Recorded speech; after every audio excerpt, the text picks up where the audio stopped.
کہنے لگے مصطفیٰ جان رحمت پہ لاکھوں سلام کے بعد او میرے عزیز یاد رکھو ساری زندگی حضور کی نعتیں پڑھی، نبی پاک کے تذکرے سنے، اب موت سے ڈر جائیں؟ حالانکہ موت تو ایک پل ہے، پل سے گزریں گے تو سامنے اللہ کا دیدار بھی ہوگا، مدینے والے کی زیارت بھی نصیب ہوگی، تو زیارت ہوگی، اور ہر نظر کانپ اٹھے کہ محشر کے دن خوف سے ہر کلیجہ دہل جائے گا، اوڑھ کر کالا جبہ وہ آ جائیں گے اور سارے محشر کا نقشہ بدل جائے گا۔ یہ موت کا خوف نکالنے والی چیزیں ہیں، ڈر۔ اچھا مجھے ایک بات بتائیں، یہ میں امید کی بات کرنے لگا ہوں، چلیں اب یہ بات تو مشکل ہے پر کرنی پڑے گی، مجبوری ہے۔ کبھی کبھی ابا جی سے مار بھی پڑ جاتی ہے بندے کو، گھر میں کو 2-4 لگ بھی جاتی ہیں، تو اس وقت نا جو سب سے بڑا سہارا کسی کو نصیب ہوتا ہے وہ یہ ہوتا ہے کہ اللہ کرے اماں گھر میں موجود ہو۔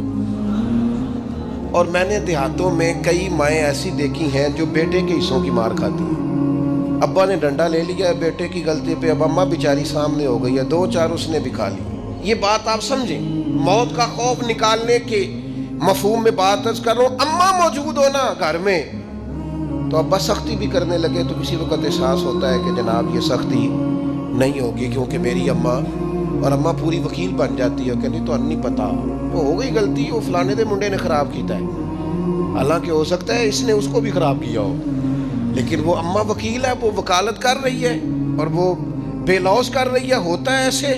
اس بات کو سمجھ لے اچھے طور پر، موت کا خوف نہیں، ڈر نہیں، اس لیے کہ گھر میں ماں موجود ہو تو باپ کا ڈر نہیں ہوتا، تو قبر حشر میں تو رسول کریم موجود ہے، وہاں تو نبی کریم موجود ہے، وہاں تو اللہ کریم اپنی رحمت فرمائے گا بندوں پر، اس لیے خوف نہیں، پینک نہیں، اپنی غلطیوں کا احساس ضرور کریں، اپنے اعمال پر توجہ ضرور دیں، لیکن موت کے خوف تلے دبتے نہ جائیں، انشاءاللہ صبح قیامت کرم ہوگا۔ میرے نبی پاک علیہ الصلوۃ والسلام نے تو فرمایا ہے بس ہم نے ایمان کامل لے کے جانا ہے دنیا میں۔ حضور نے فرمایا ہے جس طرح 14ویں رات کا چاند چمکتا ہے اس طرح میرے غلاموں کے چہرے چمکیں گے قیامت کے۔ اللہ کے رسول صلی اللہ علیہ وسلم فرماتے ہیں جسم کے جن جن حصوں پر وضو کا پانی لگتا رہا وہ قیامت میں چمکیں گے، دور سے لوگ ان کا نور دیکھیں گے، پتہ چلے گا وہ محمد عربی کے غلام آ رہے ہیں۔ یہ کرم ہوگا صبح قیامت، یہ عطائیں ہوں گی، اس لیے مومن موت سے ڈرتا۔ سیدنا بلال حبشی رضی اللہ تعالیٰ عنہ، آخری وقت ہے، نزع کا عالم طاری ہے، اور یہ گفتگو دیکھیں غلاموں کی، آپ کی اہلیہ رو پڑی، کہنے لگی ہائے ہائے افسوس۔ حضرت بلال فرمانے لگے کیا ہوا؟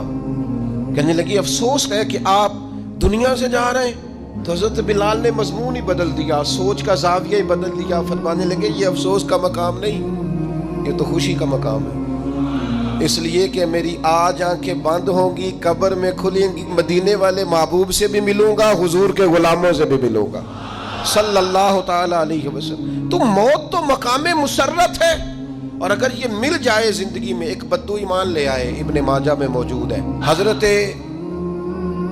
ابو ہریرہ رضی اللہ تعالیٰ عنہ حدیث کے راوی ہیں، فرماتے ہیں ایک بدو ایمان لائے اور انہوں نے حضور علیہ السلام کے ساتھ ہجرت بھی کی، ابن ماجہ میں موجود ہے۔ تو نبی پاک علیہ السلام نے نا انہیں ایک صحابی کے ساتھ کر دیا، اب ان کے کام کاج میں مصروف ہو گئے ان کے ساتھ۔ تو حضور علیہ السلام نے نا ایک جگہ سے مال غنیمت آیا، تو طریقہ مبارکہ یہ تھا کہ مال غنیمت میں سب کو حصہ دیا جاتا تھا، اگرچہ وہ جہاد پہ نہیں گئے لیکن حضور نے انہیں بھی حصہ دیا، تو وہ صحابی تو رو پڑے، عرض کرنے لگے حضور میں اس کے لیے تو ایمان نہیں لایا تھا۔ حضور نے فرمایا پھر بتائیے، گرچہ حضور جانتے ہیں کس لیے لائے تھے؟ عرض کی حضور میں تو اس لیے ایمان لایا تھا کہ میں رب کی راہ میں لڑوں گا اور میں اپنی جان پیش کروں گا، میں شہادت کے لیے ایمان لایا تھا، مجھے یہ مال دولت نہیں چاہیے۔ تھوڑی ہی دیر گزری کہ ایک اور مارکے کا اعلان ہو گیا، جنگ کا اعلان ہو گیا۔ حضور نے فرمایا چلو، وہ گئے، اور چند ہی لمحے گزرے کہ وہ میدان میں اترے اور پھر شہید ہو گئے۔ صحابہ کرام ان کی مقدس لاش مبارک کو اٹھا کے محبوب کے قدموں میں لائے تو نبی کریم نے کیا خوبصورت بات ارشاد فرمائی. حضور فرمانے لگے دیکھو اس نے اللہ کی تصدیق کی ہے تو رب نے بھی اس کی تصدیق فرما دی. اور پھر یہ دو جملے محبوب کہتے کہتے اٹھے اور پھر حضور نے اپنا جبہ مبارک اتارا اور اتار کے فرمایا اس بندے کو نہ اس جبے میں کفن دے دو, اس میں اسے کفن دو, اس لیے کہ تو شہادت کے لیے ایمان لایا, موت کی آنکھوں میں آنکھیں ڈال کے جیا, اپنی زندگی کمزور نہ گزارو. مسلمانوں پہ کافر کا رعب طاری ہو گیا ہے. ایک تو ہوتا ہے نا کہ کوئی مدد کرنا, کوئی آگے بڑھنا, فلسطین کا نام تک نہیں لے رہے حکمران زبان سے, ذکر تک نہیں کر رہے, چینل ذکر نہیں کر رہے. اتنا رعب, اتنا کفر کا خوف, صرف اس لیے کہ ہمیں موت کا ڈر ہے, مر جائیں گے تو بستر پہ نہیں مریں گے, بیماریوں سے نہیں مر جاتے لوگ. خدا کے بندو اپنی زندگی میں اتنا خوف اگر موت کا پیدا کر لو گے.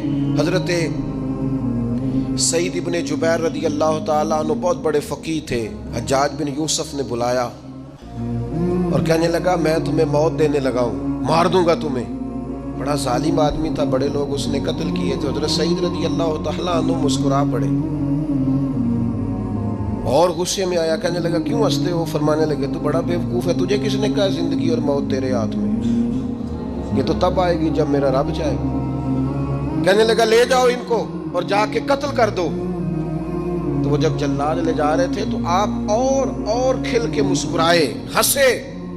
یہ آپ کی طاقت ہے کہ موت کو دیکھ کے مسکراہٹ ہو, لبوں پہ تبسم, رقصہ ہو, مسکرائے. جب آپ مسکرا رہے تھے تو اس کو اور غصہ آیا, واپس بلایا, کہنے لگا مسکراتے کیوں ہو؟ فرمانے لگے تیری جرت پہ مسکرا رہا ہوں اور اس بات پہ مسکرا رہا ہوں کہ رب کتنا بے نیاز ہے, تیرے جیسے لوگوں کو بھی مہلت دے رکھی ہے, کتنا بے نیاز ہے, تیرے جیسے لوگوں کو مہلت. اور غصے, کہنے لگا میرے سامنے قتل کرو. حضرت سعید ابن جبیر رضی اللہ تعالیٰ عنہ نے منہ کعبے کی طرف کر کے پڑھنا شروع کیا, انی وجہت وجہی للذی فطر السماوات والارض حنیفا وما انا من المشرکین. آپ یہ پڑھ رہے تھے تو کہنے لگا اس کا منہ کعبے سے پھیر دو. کعبے سے منہ پھیرا تو آپ فرمانے لگے تو بڑا ہی بیوقوف ہے, میرا رب کو صرف کعبے کی طرف مقید ہے, وَلِلَّهِ الْمَشْرِقُ وَالْمَغْرِبُ فَأَيْنَمَا تُوَلُّوا فَثَمَّ وَجْهُ اللَّهِ. چہرہ پھیر دیا جب اس نے تو آپ فرمانے لگے مشرق بھی اللہ کا, مغرب بھی اللہ کا, اور اللہ فرماتا ہے تم جدھر بھی منہ کرو ادھر ہی اللہ کی رحمت ہے.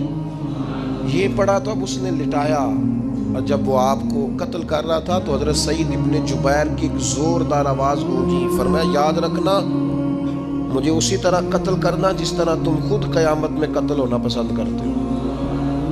میرا آخرت پر یقین کامل ہے, محشر میں عدالت لگے گی, میں تمہیں قتل کروں گا میں. حضرت سعید ابن جبیر کی وہ جرت تھی کہ دربار سارا لرز گیا حجاج کا. حضرت سعید ابن جبیر رضی اللہ تعالیٰ عنہ کہنے لگے اللہ اسے میرے بعد کسی پر مسلط نہ کرنا, میرا قتل آخری ہو, میرے بعد نہ ہو. ڈر گئے لوگ, سہم گئے. اور وہ جو جلاد آپ کو قتل کر رہا تھا اس کے بھی ہاتھ کانپ رہے تھے. اتنی جرت, موت کا ایک منٹ کے لیے خوف نہیں. حضرت سعید ابن جبیر رضی اللہ تعالیٰ عنہ شہید ہو گئے تو اتنا خون نکلا, اتنا خون نکلا, اتنا خون نکلا, خون بند ہی نہیں ہو رہا. ایک طبیب بیٹھا تھا, ہانپتے کانپتے ڈرے ہوئے سہمے ہوئے. حجاج کہنے لگا اسے اتنا خون؟ تو کہنے لگا بادشاہ میں نے سالوں مریض دیکھے ہیں, اس کو پتہ چل جائے نا مرنے والا ہوں وہ تو اتنا خوف میں آتا ہے, پہلے ہی اس کا سارا خون جم جاتا ہے اور سکڑ جاتا ہے اور اس کا خون جل جاتا ہے. یہ جو بندہ تم نے شہید کیا ہے نا اس میں ایک رتی برابر بھی موت کا خوف نہیں, موت کے خوف سے بے نیاز تھا, اتنا خون نکلا. حضرت سعید ابن جبیر شہید ہوئے اسی دن حجاج کے پیٹ میں درد شروع ہوا. صرف 15 دن حجاج بعد میں زندہ رہا ہے, 15 دن, اور ساری رات تڑپتا تھا, کہتا تھا مجھے خواب میں آ کے پیروں سے گھسیٹتے. حضرت سعید ابن جبیر چلاتا تڑپتا 15 دنوں کے اندر. طبیبوں نے کہا تیرا جو مرض ہے یہ کوئی آسمانی عذاب ہے. میرے عزیز موت سے ڈرے نہیں بلکہ جو ظالم ہو ان کو ڈرا دیں, یہ مومن کی شان ہے.